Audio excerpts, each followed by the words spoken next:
with Nicolas Cage, where he's Charlie Kaufman, and it's about Charlie Kaufman and his twin brother. But this scene is very poignant, very, very, very critical to understanding love and how to really project your love. So just pay attention to this scene and we'll get back to the build.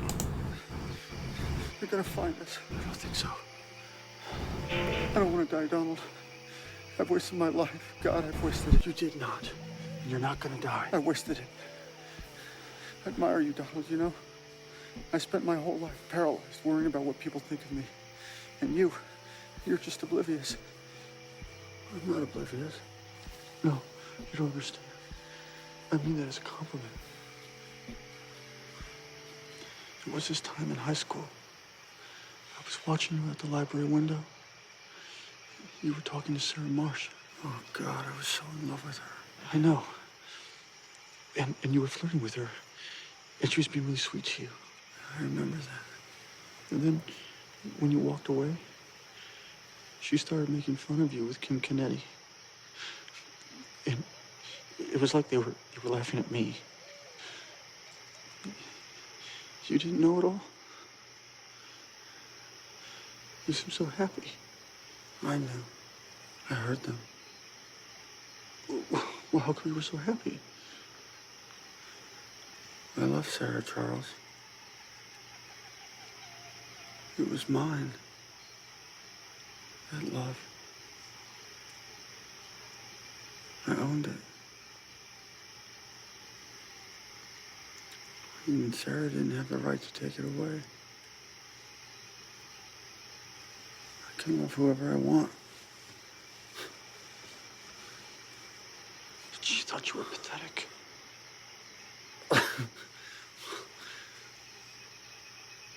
That was her business, not mine. You are what you love, not what loves you. That's what I decided a long time ago.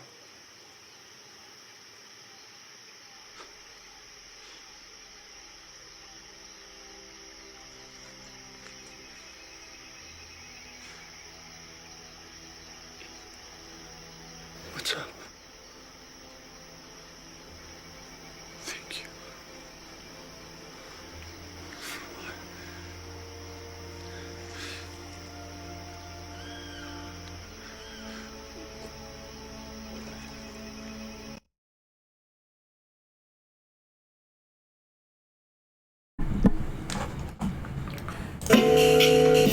You are what you love, not what loves you. As Jupiter is in the third decan, let's first understand that Jupiter in the third decan is ruled by Venus in the moon. So Venus in the moon is really that freedom to love and that freedom to change, that freedom to really exemplify who you are and what you are bringing to the world.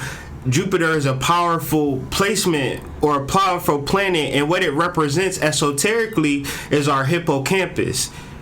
Our hippocampus allows us to create new memories, new situations, new loves, like new. That's what our hippocampus represents. And so Jupiter into this third decan really represents a deep love and a deep transformation, really exposing that which is hidden, really exposing that which is hiding based upon you creating the same old shit every day. Like whether or not you know your hippocampus can create new memories or not, you have that ability. So what are you doing? Like, are you just constantly up into this, loop of this had happened in the past and it's going to keep on happening? Or are you fully into your Jupiter where I can create new memories, I can create a new time, I can create new energy for myself? And so this is what we're talking about. And when we bring this up throughout the aspects, this is what we're meaning. So Jupiter sextile Pluto is a major transit that Jupiter has been having over the past month or so. And this is really effort in the realms of destiny. Like knowing what you are becoming knowing that maybe I'm not there yet, and then knowing that, okay, I'm gonna put effort into what I'm becoming. I'm going to actually transform. The adverse to the sextile is just simply waiting for stuff to happen. You waiting for destiny to show up at your doorstep. And so we have a multiple of people, a lot of people who are just waiting for destiny to show up at their doorstep, for destiny to show up on their screen. Like there's gonna be a YouTube video that says destiny, and you're gonna click it, and then you're gonna know. And you're not gonna, and it doesn't require any effort to you. When the most magical shit, the most magical stuff comes from the people who are actually putting effort into stuff and working towards that transformation every single day. Because the transformation is that important to them. Jupiter trine Neptune is what we've been talking about for so long. I don't even remember where we started. At least for 6 months on this channel, I've been talking about Jupiter trine Neptune. Jupiter trine Neptune has been so powerful and so impactful to me because it has led me to the understanding that through clarity, I could find my greatest expansion. Not by simply just constantly dreading over shit, thinking about shit, hoping that, you know, my mind is a million and one places, because I could have been there too. But the simple clarity of understanding new information and really doing the ritual, really doing the ceremony, lighting the candles, listening to the drums, like getting out of this 3D humanity life and exiting it for however long that I could, maybe 10 minutes, maybe 20 minutes, but really establishing clarity. Throughout these past 6 months, that's what I've been working on, and I've been expanding. And not just expanding in a contextual sense, but just in real life. Like, you can see it. Everybody, like, expansion. How am I expanding, though? By simply being clear. By simply living my life through clarity. And this is Jupiter trine Neptune. Jupiter in conjunct Uranus is a transit that we're moving into. As Jupiter moves through the third decan and into Sagittarius, it is going to be in conjunct Uranus. And this is signaling that changes must happen for your expansion to occur. Changes must happen for your, like, so where the misconception or the misunderstanding with this astrology is that you can advance your life and still keep everything the same.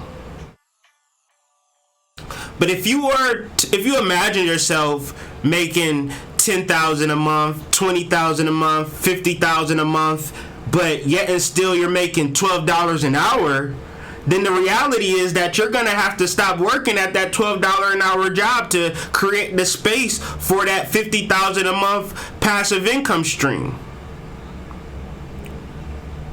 If things stay the same, then that means that there is no changes happening. That means that you're not expanding.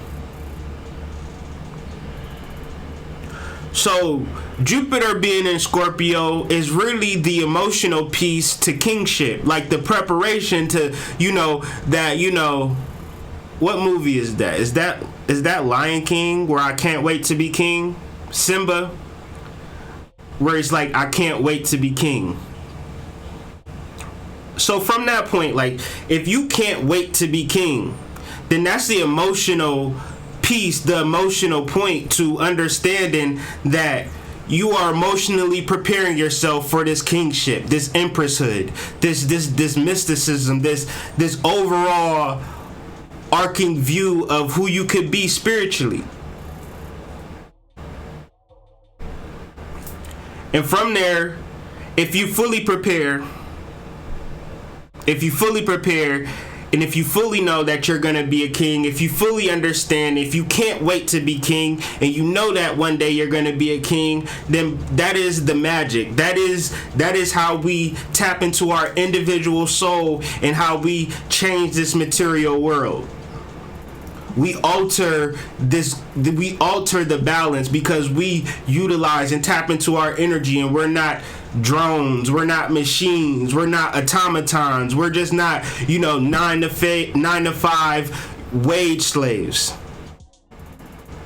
This is Jupiter. Jupiter is fully opening you up to who you could be and what you could be.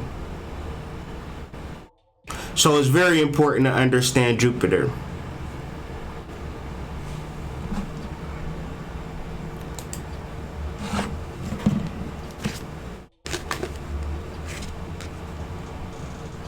The card of the day is the sun. And the sun represents the deep love that you have for the world, that you have for your family, that you have for everybody that you come in contact with. It is your energy that you are projecting. When you project your love, you project your love. And if you don't project your love, then you don't project your love. But there is no middle ground. There is no middle ground. The sun is such a powerful, unapologetic force that if love is what you want to put out into the world, then you're free to do that in this moment. You can't just simply wait for people to give you the okay, to give you the high sign, like, oh, it's okay to love now. It's okay to love now. No, we have to take full responsibility. And then we have to understand that, the 8 of Cups is really taking that responsibility for the times in our past where we messed up at, where we went wrong at, and how we going to redirect it. And I'm going to tell you, a trick to this is understanding that the love that we were seeking, we should have been giving. Therefore, we wouldn't have spent all of that energy simply waiting on receiving a particular love.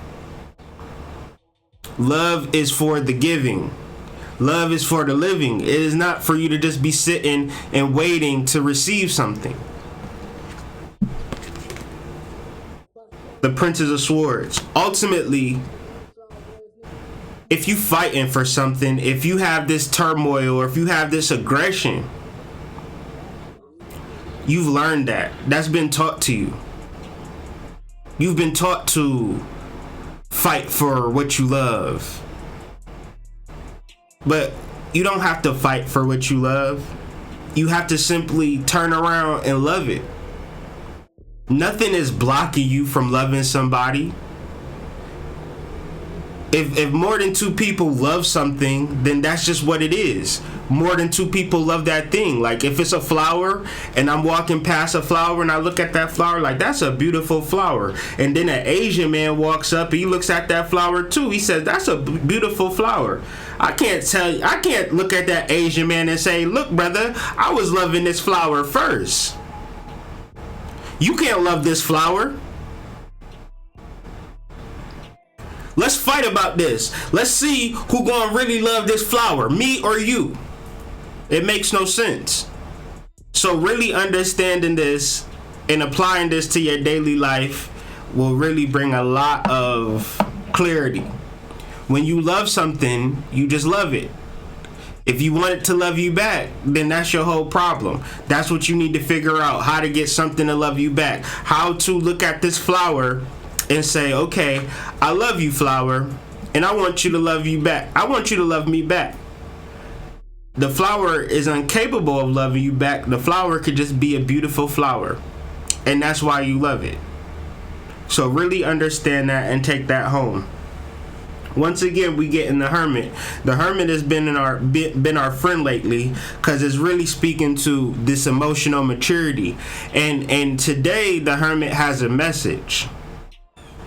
The Hermit has a message in completion of understanding this emotional maturity and what it will give you. And it falls in 2 cards. The 10 of Swords or the 10 or the 10 of Discs. The Ten of Swords is really about cutting off those people, because understand, I'm emotionally mature. So all of that, immature shit, I'm gonna have to stop messing with you or stop dealing with you. I'm gonna have to cut you off because I'm very emotionally mature and I know exactly what I want. I know what I want to love. I'm not down for the manipulation or nothing like that. None of the guilt trips, nothing like that. I know exactly what I want. And what I want is the Ten of Discs, is wealth. Of course, it could be financial, but wealth is just the abundance and the prosperity of just having everything you need in the moment. That's wealth. We can't project. No, even the wealthiest person can't project 10 years into the future and knowing that he'll be alive.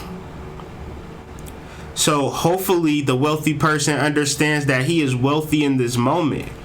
And it's going to be a lot of people in your life that will try to block you from this wealth.